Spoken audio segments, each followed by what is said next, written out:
You can write everything down if you want to.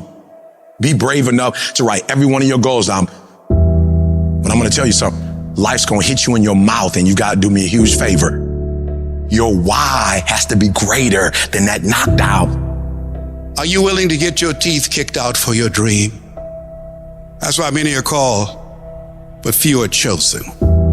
Because everybody won't get the beat down. Everybody's not willing to face rejection.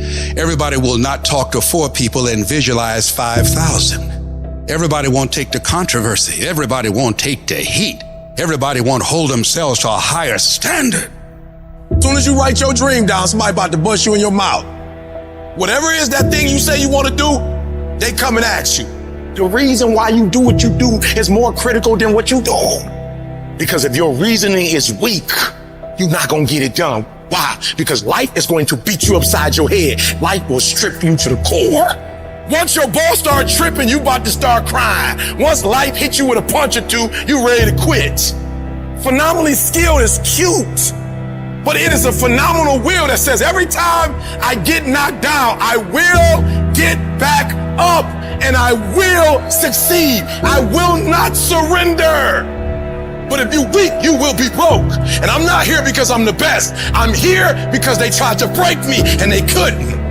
Think about your community. Think about your kids. Think about the obstacles and the problems, the so-called problems in your community. Think about them. Osborne said, in life, you will always be faced with a series of God-ordained opportunities brilliantly disguised as problems and challenges. We can't judge according to appearances. We must look at the poverty and the despair and the pain and the stress. And in the midst of that, we see prosperity. We see health. We see peace. We see possibility. I'm telling you to dream your dream because I want you to feel it. I want you to taste it.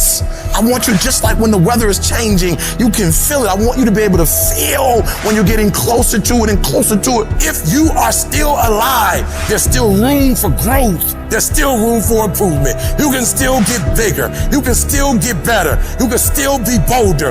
There's still room to grow and be better. Get out of your head and into your greatness.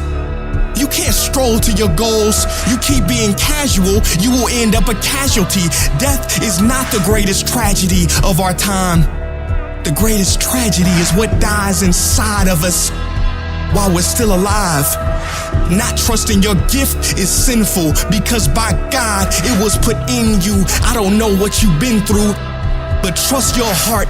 It will defend you. You need to use your tongue for validating your gift and look yourself in the mirror and encourage yourself as to how I'm still gifted. I've been through some pain, but I'm still gifted. I've buried some loved ones, but I'm still gifted. I've had some setbacks, but I'm still gifted. Despite the circumstance, you can win. Despite the giants, you can win. Despite the adversity, you can win. Despite the obstacles, you can win. Despite the situation, you can win. Despite how much money you got in your bank, you can win. You can pull it off. Why do you do what you do? Why is that important, Les? Because when the storms of life come, and they're going to come, when life pounces on you, and that's going to happen, when it catches you on the blind side and drop you to your knees, and that's going to happen, when people don't come through for you and don't keep their words and don't support you or actively work against you, and that's going to happen, when you want to give up, and that's going to happen, your reasons will be your bridge over troubled waters. You got to know why you're out here, because you're going to get your butt kicked. But you gotta know why you're there, because your reasons, when life drops you to your knees, your reasons will help you get back up. What are the reasons? Write down why you're here. Write down 5 compelling reasons of why you're gonna keep your commitment to change your life. Keep your commitment never to go back to the life that you once lived. Keep your commitment to creating wealth for yourself, to taking care of your children, to be more responsible. Keep your commitment to live a life of contribution, to keep your commitment to be a conqueror and to act like it, and to have authority and dominion over everything in your life. What are those reasons if life knocked you down, try and land on your back? Because if you can look up, you can get up. Your reasons will help you to get back up again. What's that thing that's gonna pump you up and get you over that hill? What's gonna pump you up and get you over that mountain? What's gonna pump you up and get you past that disease? What's gonna pump you up and get you past bankruptcy? What's gonna pump you up and get you past that crazy credit score you got? What's gonna pump you up and get you to the other doggone side? I'm talking about hope. You gotta be able to see it when it cannot be seen. You gotta see it in your mind's eye. You have to see it happening.